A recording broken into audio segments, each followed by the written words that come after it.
আজকে হলো আমাদের সেকেন্ড ডে মাইসুরে আমরা সেকেন্ড ডেতে রয়েছি। আজকে ফার্স্ট ডে। দেখুন মোটামুটি এখানে হোটেলটা তো আগেই দেখিয়েছি। হোটেলটার নাম হলো দ্য সন্দেশ প্রাইম। এটা হলো প্রপার টাউনেই রয়েছে। এটি আমরা মোটামুটি আজকে বেরিয়ে যাব এখান থেকে ব্রেকফাস্ট করে চেক আউট করে তারপরে আমরা কিছু সাইট সিন দেখে তারপরে আমরা আবার ব্যাঙ্গালোরে চলে যাব। দেখুন এখন আমরা ব্রেকফাস্ট করছি, নিচে চলে এসেছি ব্রেকফাস্ট টেবিলে। দেখুন কত রকমের, কত বড় এরিয়াটা। হোটেলের রুমও যেমন বড়, সব কিছু এরিয়াগুলিও খুব বড় বড়। মোটামুটি সব সাউথ ইন্ডিয়ান ডিশও রয়েছে, নর্থ ইন্ডিয়ানও রয়েছে, সব রকমেরই রয়েছে। চিকেনও রয়েছে সকাল দিকে, ফিশ, এগ সব কিছু আপনারা পাবেন। আমি নিয়ে নিয়েছি অনেক কিছু আইটেম। সব কিছু তো খাওয়া সম্ভব না, যতটা আমার ভালো লেগেছে ততটাই নিয়েছি। ব্রেকফাস্ট করে তারপরে আমরা এখানে থেকে বেরিয়ে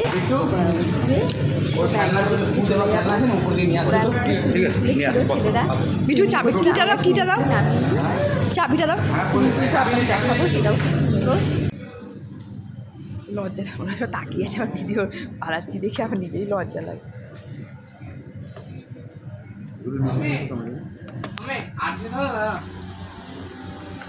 দেখো সুইমিং পুলটা। ব্রেকফাস্ট করার পর সুইমিং পুলের ধারে একটু ঘুরে করলাম। এটা হোটেলের নিচেই রয়েছে, গ্রাউন্ড ফ্লোরেই রয়েছে, খুব সুন্দর।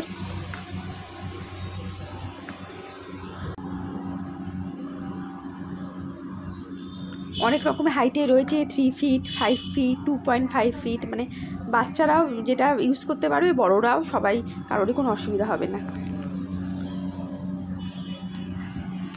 আমি তো আর সুইমিং পুলে নামা হলো না, ও সাইডে একটু দাঁড়িয়ে একটু ফটো সেশন করে নিলাম, একটু ভিডিও বানিয়ে নিলাম, একটু রিল বানিয়ে নিলাম। আমার ছেলে খুব এনজয় করছে ব্যাপারটা, আর আমার সেনদার 2 ছেলে ছিল, ওরাও খুব ব্যাপারটা এনজয় করেছে। ওদের জন্যই হোটেলটা নেওয়া, সুইমিং পুল দেখে হোটেলটা নেওয়া। হোটেলটা দেখুন খুব সুন্দর, আপনারা এসে থাকতেই পারেন। এটা হলো মাইসুর দ্য সন্দেশ প্রাইম। এদের মনে অন্য জায়গাও হবে, একটু সার্চ করে নেবেন।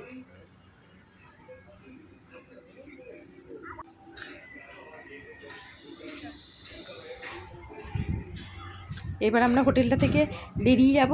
বেরিয়ে প্রথমে আমরা জুতে যাব। ওই জুটাও শুনেছি খুব সুন্দর দেখার জায়গা, সব মাইসুরের মধ্যেই। মাইসুরের আশেপাশে খুব বেশি আপনাদের যেতে হবে না। দেখুন আমরা পৌঁছেও গেলাম।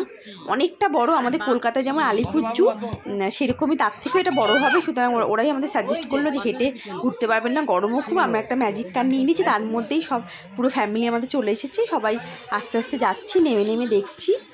খুব নিট অ্যান্ড ক্লিন, এটাই বলবো, এখানে সব কিছু নিট অ্যান্ড ক্লিন, যেটা আমাদের কলকাতায় অতটা নেই। অতটা সব কিছু জু টু সব কিছু এতটা পরিষ্কার না, হতে পারে পপুলেশনের জন্য। এখানে তো খুব বেশি পপুলেশন নেই, আমাদের কলকাতায় পপুলেশনটা অনেক বেশি, তাই জন্যই সব কিছু পরিষ্কার রাখা সম্ভব হয় না।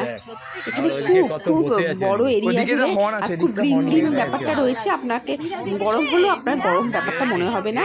সব কিছুই রয়েছে এখানে, রয়্যাল বেঙ্গল টাইগার থেকে শুরু করলে লায়ন থেকে শুরু করে হিপোপটেমাস সব কিছুই রয়েছে, জেব্রা, জিরাফ, এলিফ্যান্ট সব কিছুই রয়েছে। আর গ্রিন ব্যাপারটা এখানে একটু বেশি দেখলাম, এই জুটাতে বেশি গাছপালা, যেটা আমাদের কলকাতার জুটে অতটা গ্রিন ব্যাপারটা নেই। একটু গেলে আপনার গরম লাগবে, একটু ড্রাই লাগবে।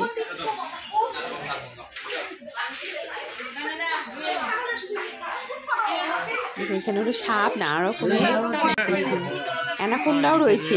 অ্যানাকোন্ডা আমি জানি না কলকাতার জুতে রয়েছে কিনা, আমি আলিপুরে জুতে কোনোদিন ঢুকিনি। স্নেক যে সেখানে রয়েছে না, যেখানে স্নেকটা রয়েছে ওখানে আমি যাইনি, আমার একটু ভয় লাগে। কিন্তু এখানে আমি দেখলাম, আমি অ্যানাকোন্ডা দেখলাম এখানে, প্রথম লাইভ দেখলাম। টিভিতে দেখেছি কিন্তু একদম লাইভ অ্যানাকোন্ডা আমি এখানেই দেখলাম প্রথম।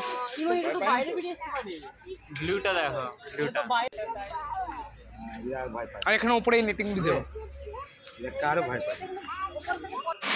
দেখুন ওটা জুটা দেখে দেওয়ার পর তারপরে অ্যাকোরিয়ামে খুব সুন্দর। আপনারা গুগলে সার্চ করে দিয়ে দেখবেন মাইসুরে কী কী দেখার জায়গা আছে, সেখানে এই অ্যাকোরিয়ামটাও আছে, খুব বড় একটা। অনেক গিয়ে ঢুকলে বাইরে থেকে বোঝা যাবে না, ভেতরে ঢুকলে বোঝা যাবে। অনেক সুন্দর অ্যাকোরিয়ামটা, অনেক রকমের ফিশ মাথার ওপর দিয়ে দেখুন ফিশ চলে যাচ্ছে, পায়ের নিচ দিয়ে চলে যাচ্ছে, মানে চারদিকে পুরো চারদিক কভার করে অ্যাকোরিয়ামটা তৈরি করা হয়েছে। ঠিক আছে, ঠিক আছে।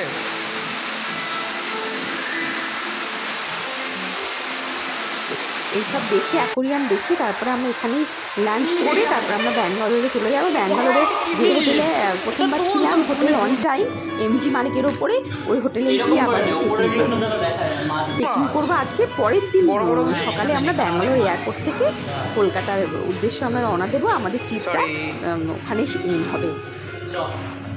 ক্যাটফিশ অনেক, এইটা সব থেকে বড় মাছ। আজকে একটু ব্যাঙ্গালোরে গিয়ে ব্যাঙ্গালোরও ঘুরে নেবো। আমার হাজব্যান্ডের খুব পছন্দের জায়গা ব্যাঙ্গালোর, ওখানে ক্লাইমেটের জন্য একটু ঠান্ডা ঠান্ডা ভাব থাকে, তো ও মাঝে মাঝে আসে। ও বলে যে ব্যাঙ্গালোরে কিন্তু কোনো সময় কলকাতার মতো এতটা গরম হয় না। এই দেখুন অ্যাকোরিয়ামটা। সব কিছুর জন্য কিন্তু আপনাকে টিকিট আছে, আপনাকে পে করতেই হবে। অ্যাকোরিয়াম বলুন, জু বলুন, যেসব সব কিছু জায়গার জন্যই টিকিট আছে।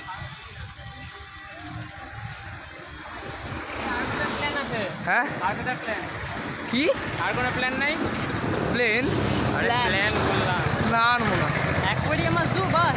হ্যাঁ, আর ওই গোল্ডেন টেম্পল না মনে হয় গেল। গোল্ডেন টেম্পল 400 কিলোমিটার না? এটা হলো আমাদের হোটেল, যা সন্দেশ প্রাইম। হোটেলের পাশ দিয়ে যাচ্ছি, এবার আমরা লাঞ্চ করতে চলে এসেছি। হোটেলের পাশে একটা জায়গায় আমাদের হোটেল, এখানে খাবারটা খুব সুন্দর। যে হোটেলে আমরা ছিলাম তার সন্দেশ প্রাইম, ওখানকার খাবার আমার অতটা ভালো লাগেনি। এখানে এসে আমরা লাঞ্চ করে তারপর আমরা ব্যাঙ্গালোর রওনা দেবো। না না, চিলি পানি শুধু ওটা খেলে পেট ভরবে।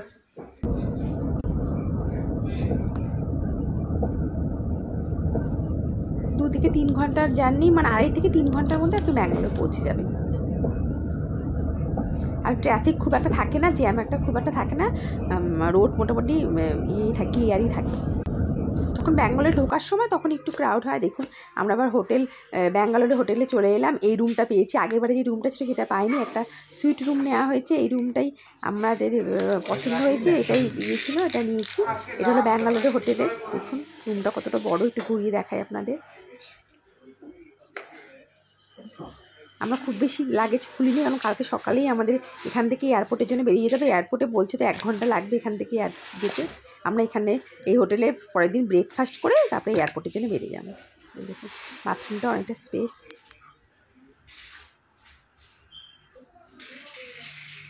সবাই আমরা খুব টায়ার্ড। ছোটোজন অ্যাক্টিভ রয়েছে, ও ঘুরতে এসে ওই সব থেকে বেশি এনজয় করছে। দেখুন এটা হলো হোটেলের করিডোরটা, মানে রিসেপশনটা।